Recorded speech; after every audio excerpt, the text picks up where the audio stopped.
everyone, Cheek here with another review, and no, it is not Transformers today. It is G.I. Joe, the Haslab Rattler set that comes with a Baroness action figure, an action figure of the pilot Wild Weasel, and then also yet another figure of the gunner for said Rattler. And they are all pretty cool. I will admit I did not open Baroness, and I'm not going to open up Baroness because of reasons.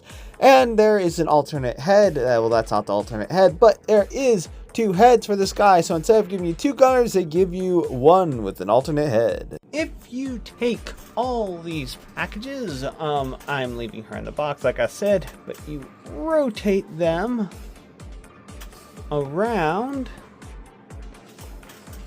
you get this awesome box artwork, and I think it's so cool. That's one of the reasons why I'm not planning on getting rid of these boxes, just because of how cool that is.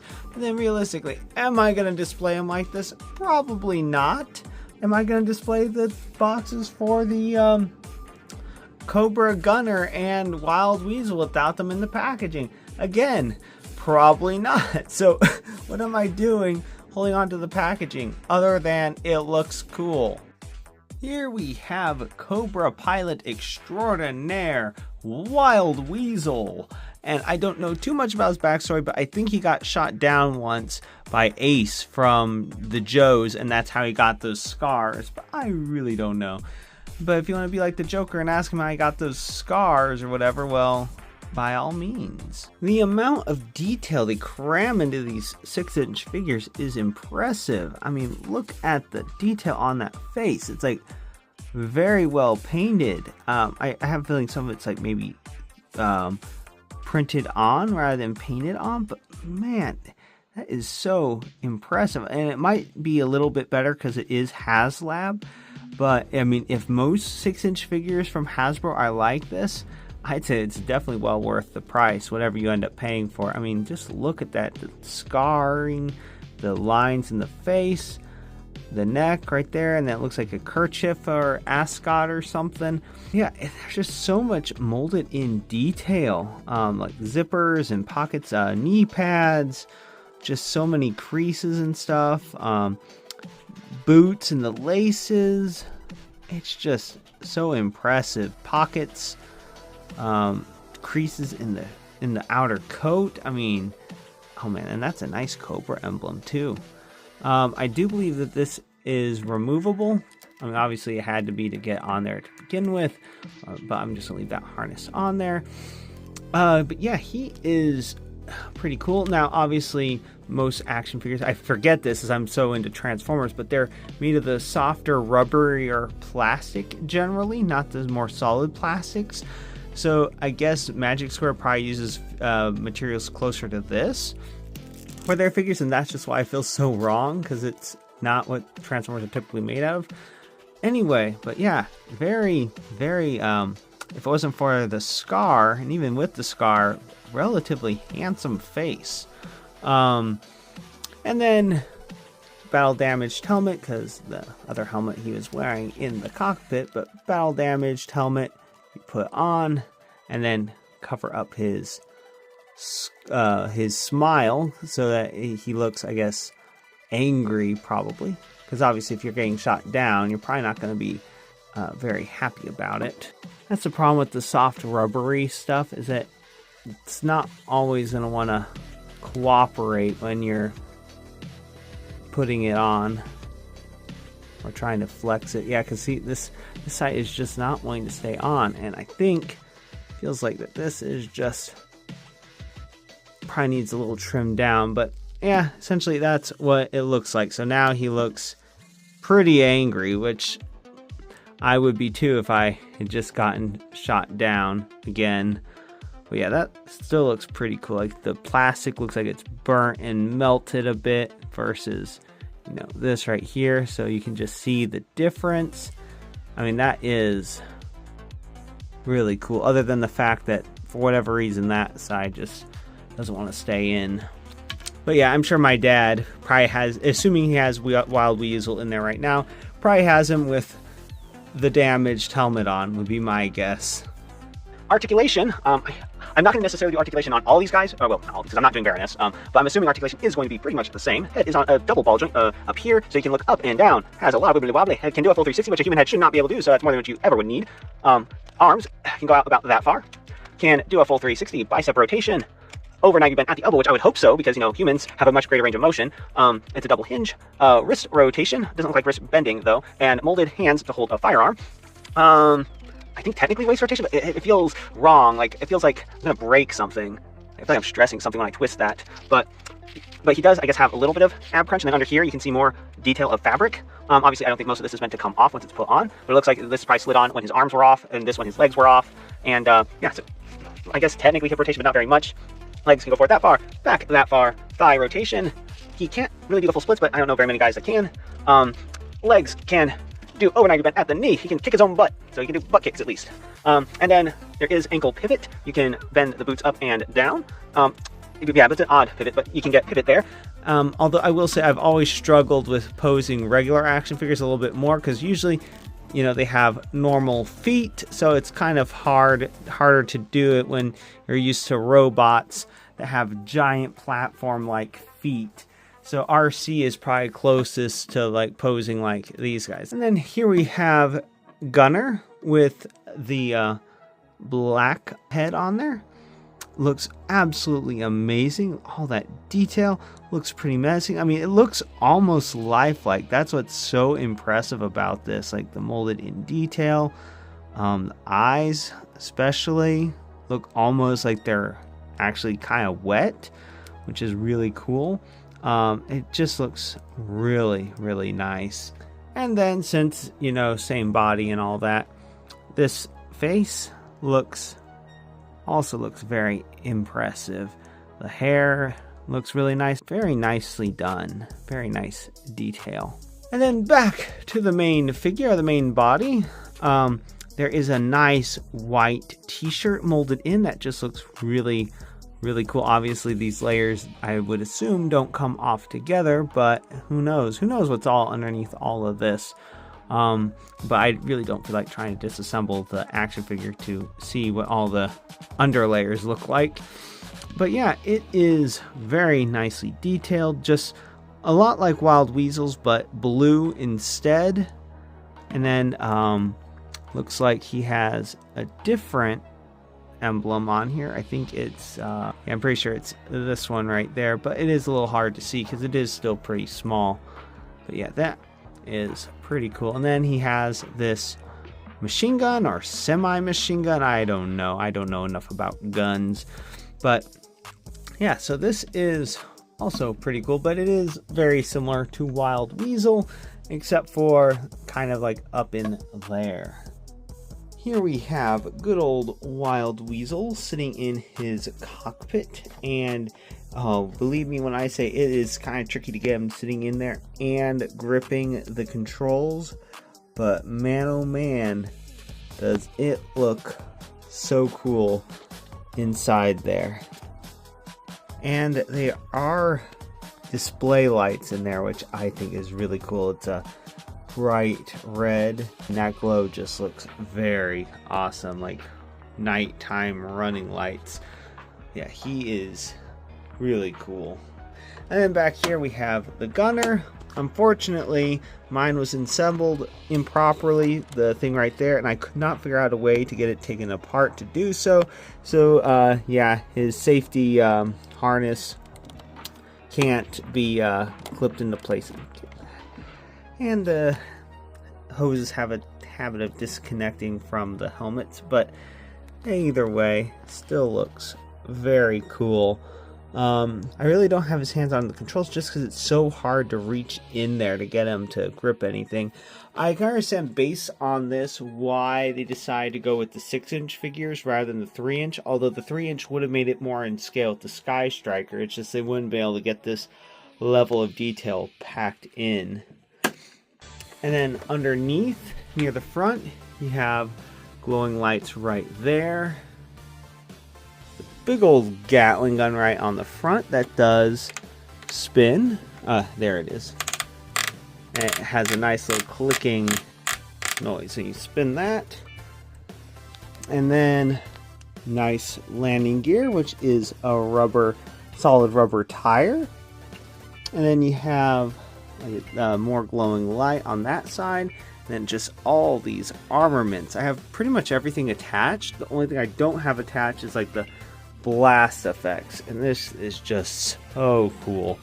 As you can see, it takes up quite a bit of space in my Transformers room. So I'm going to have to find a spot for this. And it looks like the light's timed out. But there is like a warthog, which is really nice. And then there is a lot of stickers. I'm tempted to remove them once they start to come loose, because as you see right here, the sticker, it is peeling. It is very annoying and kind of sad, because it's like, I had a Rattler growing up, granted a reissue of the original Rattler, so it was a lot smaller, but oh man, I was so excited when they announced this Haslab. My dad also has one, and he would be better for talking about all the airplane stuff and how it's accurate or inaccurate to the real thing, or even my Uncle Brian, because he actually worked on A-10s, if I remember correctly. And then two more landing gear in the back that are rubber. The turbines actually do spin, which is very cool. And then there is this panel right here. By installing this panel right here, you get battle damage, and it's just like flaming. The downside is, for whatever reason, on my copy, it is very loose. But I'm sure I could do something to help hold it in place. But it's also not something that I think I'm really going to be doing, because I like my aircraft to be pristine as much as possible. And one more quick little thing I didn't show off. I showed off is that it comes out, but it is just a panel in there, and it slides up and in, so you don't even have to, it's not like an optional position thing. You just put it away. So I think that is really cool.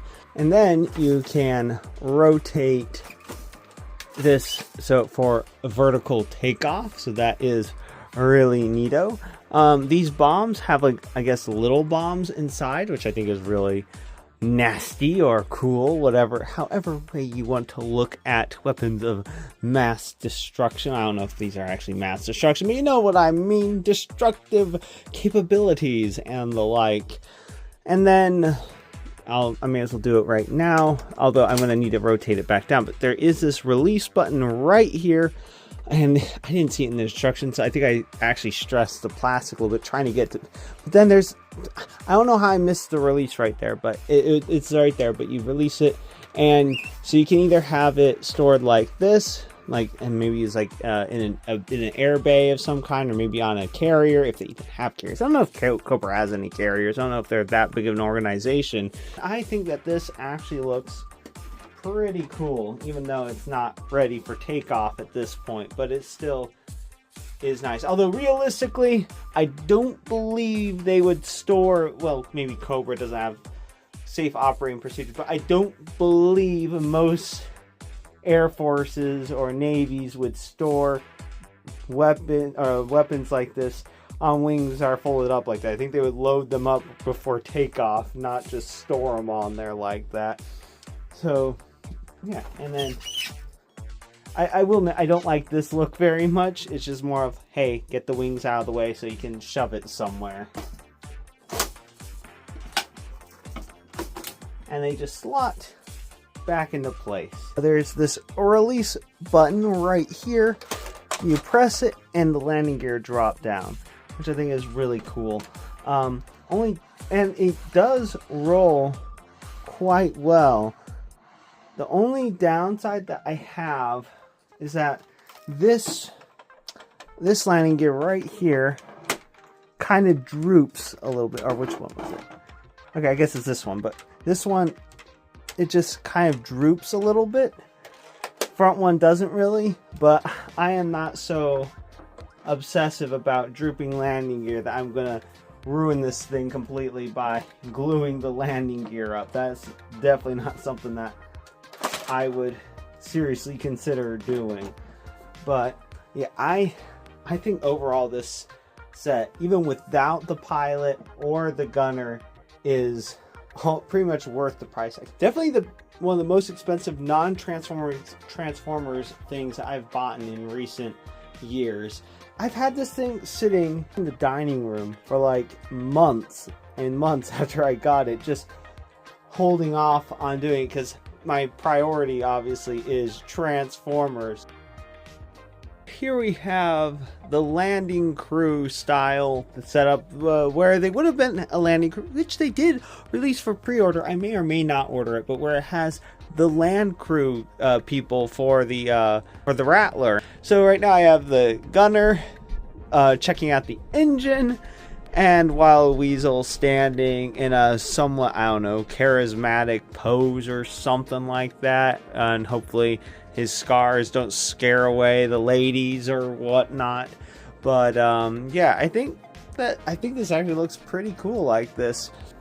The Baroness, which I think would be really cool to have out with this, but I really don't want to open her up. I also have another Baroness from a TF crossover, and I just feel weird about opening certain packages up. Like for action figures, regular non-transforming action figures, I'm okay with leaving in the packaging because there's only so much you can do with them. And here is some of the remaining stickers that comes with this set. I couldn't figure out where to put these. Are there extra or somewhat alternative ones I decided not to go with, or couldn't figure it out because it doesn't have instructions for sticker placement, because it's like just do whatever you would normally want to do for it, I guess, or whatever floats your boat, so to speak. And the thing that the accessories that come with this that I'm the most excited about, or really was happy about, although I'm not sure where I'm going to put them on, is the patches. Cobra Airborne, the fly swires, like that's really cool. And then just a Cobra flying Cobra insignia, that's so cool. And then Fearsome Fangs tank smashers, like that's just so cool. I mean, after being in the Navy and then seeing real life patches and stuff, and then seeing ones like this, just it's so cool. And I realized why I didn't have these missiles pods on, because it's where they would normally be, which is right under here on the underbelly, is where the stand would plug in. This stand right here that was on the rotator in the short, the motor was struggling, I think, considering how heavy and big this thing was. So I was like, you know what, I'm only going to do that for the shorts. But what I love so much about this base is that it has storage, this little storage drawer to store pretty much everything inside that doesn't fit on these little slots just to put all the weapons on. But it's like, but if you're gonna have the Rattler on here, you may as well have the Rattler fully loaded with the weapons. And then you can have this stand moved around. You can have it this way to have it angled up, flip the other way to have it angled down, and if I remember correctly, you take this off entirely and just leave the top on, and it's level. These were other stickers that are included that I do believe were meant to make the front of the Rattler look like either a Cobra or a Warthog. And then I think there's just a couple of extra stickers for like other things, or whatever you want to put them on. And then on the other sheet is just stickers to have fun with, like the Bus Wars. Those are the days. I'm not sure I get the reference to that. I think that's Mars, the company that became Cobra on board. That's funny. Baroness, wave if you're with Cobra. I mean, these are just some really funny and cool things like this. Like, that's really funny. Or not funny, cool. Cobra Commander riding a horse with a lance. And then bomb drop instead of mic drop. This is just really cool. I mean, obviously Cobra is a terrorist organization, all that, but they're really cool. If they were good guys, this would still be really cool. Like, I don't think that this would... it's just... why do the bad guys have to be so cool? So that's about it for the G.I. Joe Haslab Rattler set. Oh man, this thing is really fun, but like, where am I gonna put it? And where am I gonna display it? I don't know. I'm sure I'll figure it out eventually. Anyway, if you like this review and you'd like to see more, please click that like and subscribe button to see more. Until next time, have a good one, everyone.